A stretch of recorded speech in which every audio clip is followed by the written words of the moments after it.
familiar with chakras, but that's just one way to talk about it. Mm-hmm. And I think that what is different here, the unplanned element of this brokenness, is that you can't do that indefinitely. And a lot of people are beginning to say, hang on a second, preservation, gratification, and sensuality aren't really enough. I am not fulfilled. I am going to move my consciousness at a higher vibratory rate. And what's happening with the sun and the solar system, and as the Milky Way moves along that spiral arm further, we are being given the opportunity to have a massive boost to that process, to raise that vibratory level. And it sounds a bit new agey when you talk about vibrations, but just in the same way that electromagnetic radiation frequencies at low frequencies would be like AM and FM, and then you move to infrared and ultraviolet and so on. Just in that same manner, I would definitely say that you could say that fear and depression and anxiety are low vibrations of consciousness, and creativity and joy and love and constructive kind of intellectual insight, relatively high vibrations. And certainly the feminine in society is a very important roadmap for how that works in a very good way, which of course is why the church virtually eliminated all mystical experiences from womanhood from the 15th century onwards, basically.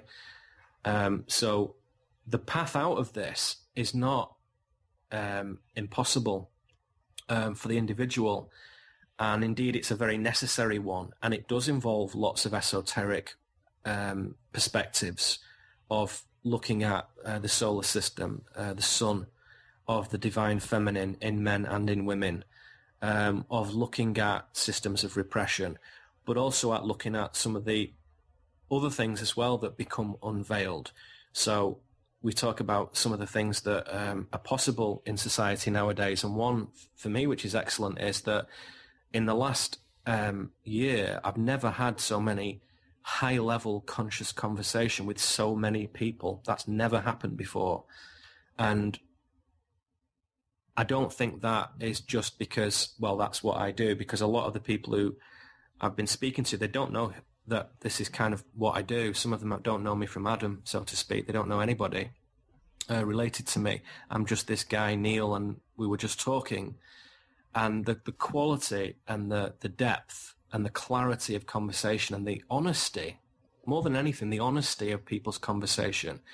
To me, this collapse goes hand in hand with a tremendous openness and a tremendous flow that I've not seen before. So some of the dreariness of the 1990s in Britain in particular has started to shift in terms of how that correlates with conversation. And some of those repetitive patterns that people have been putting themselves through for decades are starting to be like imploded from their own efforts, really. And that's just a marvelous thing to observe. So a lot of people are throwing themselves into uncertainty, throwing themselves into the unknown in a totally intuitive way, and it's usually working out rather well.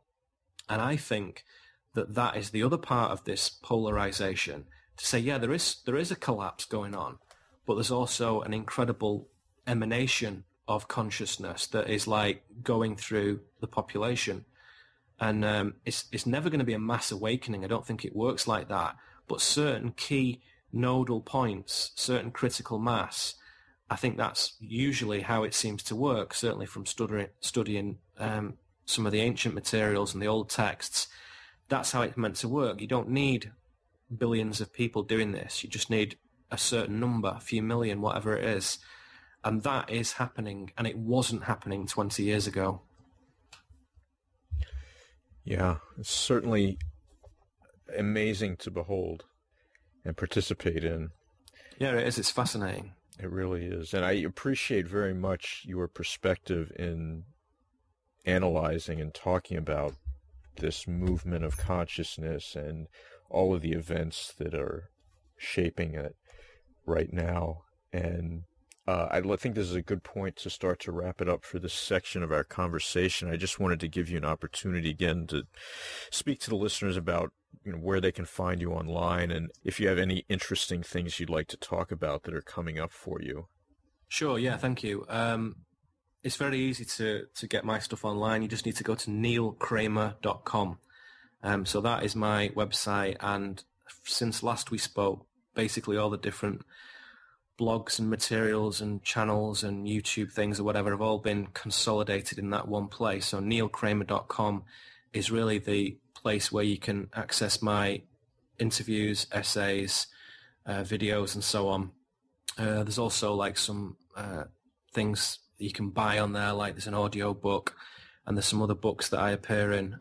My forthcoming book will be up there in the spring, I think. I also do teaching and consultation work as well, which is up there.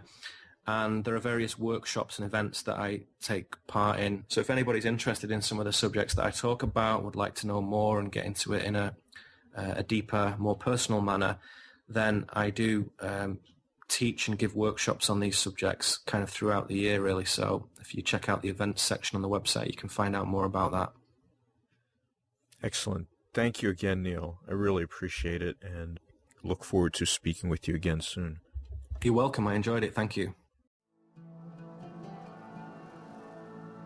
In the Occult of Personality membership section, Neil Kramer discusses the ways that cultivating inner awakenings and mystical experience must be applied practically. Join us for that compelling conversation.